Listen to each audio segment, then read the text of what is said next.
we've really been invaded. About three, as Mike mentioned, about 3,000 Border Patrol and ICE agents in Minnesota now. They're everywhere. They're in South Minneapolis. They're in suburban communities, St. Cloud, all over the place. And then there's the possibility of Trump invoking the Insurrection Act and sending in 1,500 troops that are stationed in Alaska now. Today, we are talking about ice in Minnesota. Yes, it is a real situation, and there is a lot to be said about it. Do you know what's really going on? Do you have the facts? And what can be done about it? What are the solutions? Are there solutions? To help give us some insight today, we have our seasoned debaters with us. We have Mike, Stan, David, Mordecai. Thank you for being here. Let's get this discussion started. Mike, can you help us out by giving us a few facts that people should Sure, know? I've looked at local news sources, and these appear to be correct statements. ICE came to guard against dangerous criminals, quote unquote, within Minneapolis-St. Paul area, yet none of the first 670 people arrested had any sort of criminal record. A second point is the Department of Justice has served grand jury subpoenas to the Minnesota governor, the Minnesota attorney general, and the mayor of Minneapolis, meaning they have to come and testify before a judge about something of which they are suspected, which seems very, very odd indeed. The next one is there are currently about 2,700 ICE agents in Minnesota, and there are perhaps as many as 1,500 more who could be moved in quickly if the president of the United States decided to do that. And finally, 1 hour after Renee Good was shot to death by an ICE officer, the Homeland Security Director, ICE, Kristi Noem, said that she was a domestic terrorist who tried to kill the ICE agent with her car, neither of which appeared to be true. So those are just a few of the very strange facts that are floating around about this situation. Okay, does anybody else have any bit of information to add to that? Whether it's what you've read or you've heard other people say. Yeah. Well, I'm just struck by the fact that ICE has been around for a long time. Well, ICE was there in the Obama era. ICE was enforcing immigration laws. And as tends to be the case with our current national CEO, they do things, but they do them in a way that's kind of an overreach. And so it's not that ICE exists, it's the way in which they're enacting this program of really sometimes thuggery when you're dragging out a Hmong man in his underwear in the middle of winter and his Crocs and taking him into custody, or the shooting obviously too. But there's just been a lot of over exuberant thuggery that's been going on that really ruins the name of ICE and the mission of ICE. It really makes the whole operation look very almost like corrupt. And then you've got Kristi Noem, who, when she was interviewed for the position of Director of Homeland Security for that appointment, was asked what habeas corpus is, and she defined it absolutely wrong. She thought habeas corpus was the president's right to arrest whoever he wanted to, when it's exactly the reverse of that. And those of us on this screen who, as seniors in high school, were debating criminal investigation procedures, which was the high school debate topic that year, know that what habeas corpus is, know what arrests are, and what constitute lawful versus unlawful arrests. And here is the Director of Homeland Security who doesn't even know what habeas corpus is. So that's the kind of sorrowful place we're in right now. Yeah, another fact that certainly is worth noting is that of the 5 or 6 cities that have received ICE agents, they are all quote unquote blue cities as opposed to red cities, which is to say they vote Democratic rather than Republican. Yeah, I keep seeing Facebook posts saying if you really want to get undocumented immigrants, Texas and Florida have way, way more of them than Minnesota does. But of course, they're red states, and so they're down the pecking order. Obviously, Trump really likes Minnesota as because the governor ran against him in the presidential race as the vice presidential candidate, and he's lost Minnesota 3 straight presidential elections, although he claims he's won. So in his retribution mindset, Minnesota is sort of near the top of the list of places he wants to get even with. And so we're seeing that now with this occupation, which may even expand to actual military troops in Minnesota, depending on what he decides to do. But they are at the ready right now. In the way of background, Trump uh, called the Somalis in Minnesota garbage, and he's had a long-running feud with our Congresswoman Ilhan Omar. He said that she's garbage too. So the what ICE is doing is what's known as racial profiling. They're going after Black and brown people in the Twin Cities. I live in Powderhorn Park, not far from the the site where Renee Good was murdered by an ICE agent. And the community is in an uproar. I think the Latino community is terrorized. They're pretty much hiding in their homes. There are all these efforts now to help them with rent payments, food, going out and delivering food to them. We haven't received our daily newspaper in more than a week. I suspect the Latina delivery person has either been kidnapped by ICE or is afraid to go out. There was a week ago Saturday, I went out to Powderhorn Park near our house for a large protest march, and there were at least 10,000 people. Here estimates of 20,000 or more. It was a mass protest march, which ended up on Portland Avenue near 34th Street, near the site of the Renee Good shooting. And there was another incident on the north side where an ICE agent shot a man. It was about a week ago. Yeah, I live in California, where ICE has been active, but not in my community yet. Not that I know of. I live in Northern California with a large Latino population. I serve on a school board of a school district that has 3 elementary schools. I received an email the other day from a friend who lives in California, but who has a close relative who lives in South Minneapolis, and she was quoting her relative, or posted what her relative had sent her about what was going on, including ICE agents going door to door in heavily immigrant neighborhoods, asking neighbors to, I will say, and point them towards the immigrants.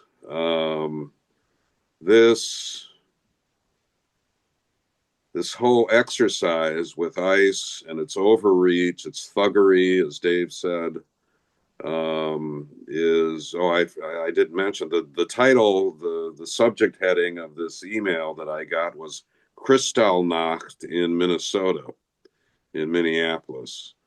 And for somebody of Jewish descent like me, it has overtones of Nazi Germany, to the extent that I haven't seen, I think, in my lifetime. I can go back to the Vietnam War days with Nixon. Things felt pretty iffy then. but not like now. Yeah. You know, it's the closest I've seen. Yeah. And of course, going back to what Mordecai said about garbage and those kinds of words just dehumanize other people. And the great irony is, I doubt that President Trump or anybody in the administration has really spent any time even talking to someone who's Somali. Now, this last fall in one of my classes, I had four Somali students. Uh, Interacting with people who are different or have different backgrounds does amazing things for your understanding and appreciation of other people. But if you've never met somebody who is a transgender person or a Somali person or a Hmong person, you're going to rush to all kinds of weird conclusions that are unwarranted, mostly based out of ignorance and out of fear. I wonder if I could ask my colleagues a question about what they think of people like Governor Walz and others, the advice they give to the protesters that please be peaceful, don't be violent, and let the violence happen to you in effect. And I just have to think that could tend to be tough if you're somebody, for example, who is sitting in his underwear in his house and has the door broken down and is dragged out into the street. I mean, how self-controlling can you be in a circumstance like that? Yeah. Well, of course, we just passed Martin Luther King Day, and that was the whole ML King philosophy inspired by Gandhi that by nonviolent resistance, you end up essentially making the oppressor feel ashamed of what they're doing. There's a tremendous price that you pay if you're a person of color or gay or whatever of being abused in that manner. But it's out of that the public sees the injustice and can can see these people as true victims and not be angry at them, but be angry at the oppressors. And I think that was the lesson of the civil rights movement, for better or worse. And the idea of fighting back, that's a battle that you're not likely to win against a federal government that has lots of arms available to them. And for ordinary citizens to think that they're going to strike back with violence is just going to give them an excuse to be even more violent from the government's perspective. ICE agents have come out and been confronted by our neighbors and have driven off. So, in the face of large groups yelling at them, yelling expletives, blowing whistles, making a lot of noise, um, it is it's rebuffed the ICE presence. I saw them this morning on the way in to work, going west on 35th Street. They're observers on corners all over South Minneapolis. So I saw first someone blowing a whistle. This is on 35th Street near the freeway, I-35. And it looked like two SUVs with ICE agents or Border Patrol. It's also Border Patrol here. We're 300 miles from the Canadian border, but there's a large Border Patrol presence. So they took a right turn onto the freeway. And it looked like several cars were behind them, trailing them and honking their horns. So there's this extensive effort to watch for ICE and confront them. Do you think that the protesters are mostly peaceful protesters?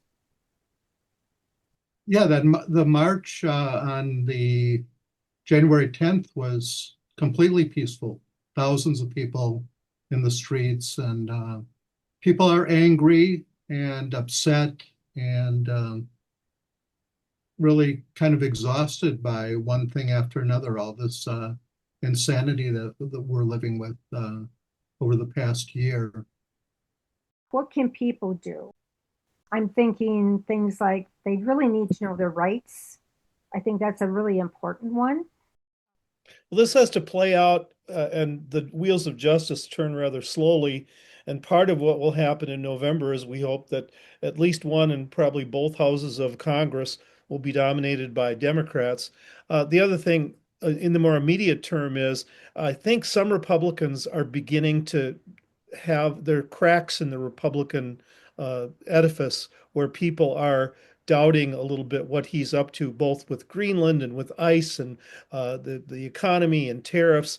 And I think we need a few more courageous Republicans. We really need to put the screws to Republicans because they are the secret weapon here. If they start disassociating themselves from the administration, that's going to be what's going to make the difference. We already know the Democrats don't want any part of it, but we need to be convinced that the Republicans are on the same wavelength. And there are people like, is it Senator Bacon or Representative Bacon, a Republican from uh, who's retiring, so he's not running for reelection. He thinks, for example, with Greenland, that's an impeachable offense, and he's been very severely critical of Trump for the various things he's doing. And so we just need more of that kind of outspoken rhetoric from the Republicans because we can't do it alone. It won't happen just with the Democrats. What about the immigration policies? I know of people who I think they're given in today's world, I think they're given something like 6 months to get their citizenship. What could be done with the actual immigration process? Well, it's a long-standing problem. I read about American Indian issues, and I was at a conference on the U.S.-Mexico border in Arizona, 1982, and I interviewed a lot of people on it was called the Papago Reservation back then, who complained about being hassled by the Border Patrol. The international border runs through the tribal territory. So there's some people in Mexico, and the reservation also was a place where smugglers were bringing drugs up through the reservation. They called it the Burro Highway. It was this was more than 40 years ago. We have a broken immigration system. There was a bipartisan immigration bill which was vetoed by Trump during his first term because apparently they wanted to use the immigration issue as a political football. In Minnesota, this is all being done for some imagined political advantage. The Republicans put up this young YouTuber to go around and investigate Somali daycares. And not really investigate, it was just a hit piece. The Republican House Speaker is running for governor. So they're looking at some way to flip votes in Minnesota. I think if I were running for office and trying to find something everybody could support possibly, I really do think we have to be tough at the border. The border can't be so porous that anybody who shows up winds up in the US. But for those people who are already here, many of whom have been here for 10, 20, 30 years, or the children of people who are illegal immigrants, we just need a path to citizenship that makes sense and is appropriate for them. And provided they haven't committed any felonies or something like that, we ought to find a path to citizenship for those people. Because we're seeing what the alternative is, which is to break into people's homes and whisk them out of there and fly them to El Salvador or something. That is not an answer to people who are already living here and have an established life and are productive citizens, paying taxes, contributing to our economy, etc. So I think there we could find a path. I do think we need to find a way to make the border secure, and everybody agrees to that. And as Mordecai indicated, even in the Biden administration, there was the legislation to toughen border regulations in various ways, technology, personnel, and whatnot. And then Trump, who was running for president, said, don't vote for it, Republicans, because we need an issue to run on in the election in 2024. So he made it impossible for that measure to pass. So we do need to pay attention to border security, and that's where the Democrats have looked weak. That it's really a misnomer to say it's an open border, but there's this belief that people can just sort of walk across and suddenly they become U.S. citizens. It really doesn't work that way. We can financially support the local efforts to help the immigrant communities that are being besieged by this paramilitary force. we've really been invaded. About three, as Mike mentioned, about 3,000 Border Patrol and ICE agents in Minnesota now. They're everywhere. They're in South Minneapolis. They're in suburban communities, St. Cloud, all over the place. And then there's the possibility of Trump invoking the Insurrection Act and sending in 1,500 troops that are stationed in Alaska now. Yeah. And Lord knows what they would do. I guess they would stand around and look scary. I don't know what they would With do. the Insurrection Act, they would have police powers. They could do whatever they wanted. The Constitution would constitutional protections wouldn't apply. We've seen this in the past. 2021, there were 3,000 National Guard troops in the Twin Cities, mainly in Minneapolis. This was in the run-up to the verdict in the Derek Chauvin trial, his murder trial for killing George Floyd. And the politicians here were afraid of another eruption like we saw in 2020 when there was widespread looting and arson throughout Minneapolis. Yeah. Minneapolis is in the news a lot lately. Yeah. And of course, the other thing that I don't think helps the administration, which is good from my perspective, the strategy is always deny, deny, deny. So you shoot someone in the face 3 times, deny that there was ever an issue.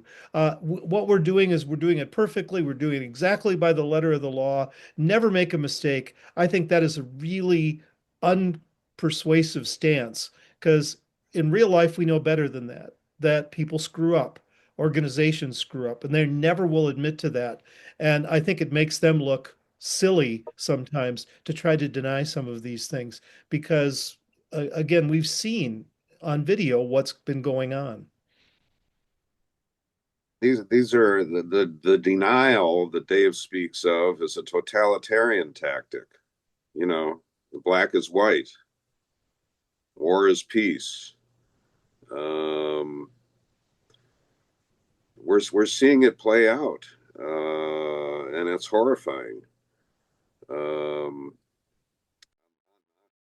Yesterday, for the first time, I saw a commercial on TV run by, I suppose, the Department of Homeland Security, urging immigrants to self-deport. We will help you if you self-deport, it said. Somehow I don't see that happening. I don't think it's going to be too effective.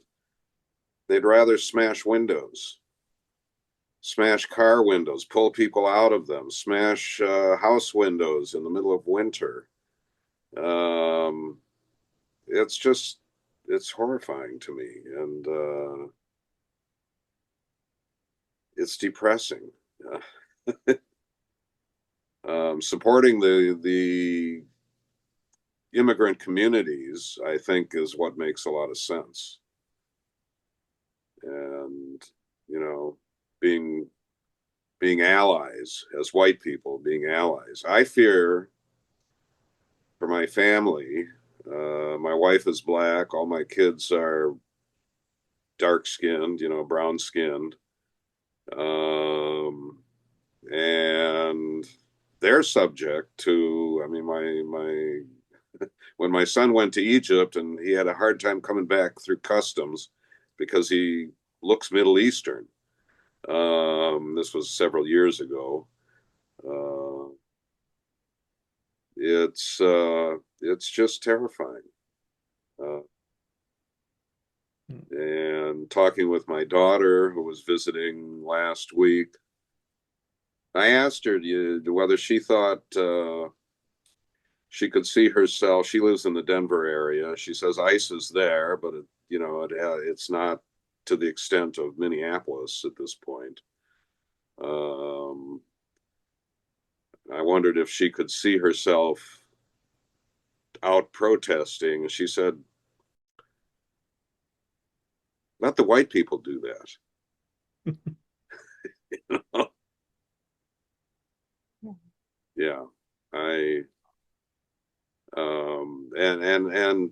going back to Mike's question about, the governor and the mayor of Minneapolis, the governor of Minnesota, the mayor of Minneapolis urging people to be peaceful. I think that's the appropriate thing to do, peaceful protest. But somehow I don't think that that's going to make the difference between Trump sending in, invoking the Insurrection Act or not. I don't think that's what it's about. It's about exerting control over democratic areas, and physical control. It's just a horrible precedent. Yeah. Well, I think one of the great ironies is that with each day that ICE is in Minnesota, I think the blue candidates wind up getting several hundred more votes. I don't know that anybody is rejoicing over the fact that they are here and saying, dang, I'm going to vote Republican in November, because the surest way not to get somebody's vote is to occupy their state, mess with their residents, and basically have a presence which seems very unpleasant and violent and uncalled for. I don't know how that gets you votes in Minnesota. I think it gets you anti-votes. Well, we're moving along here, but just one final question I'd want to ask everybody. How confident are you that we're actually going to have elections in November? Well, if there's martial law, it would be difficult to hold an election. There's a lot of speculation about that. I mean, we don't know what we have this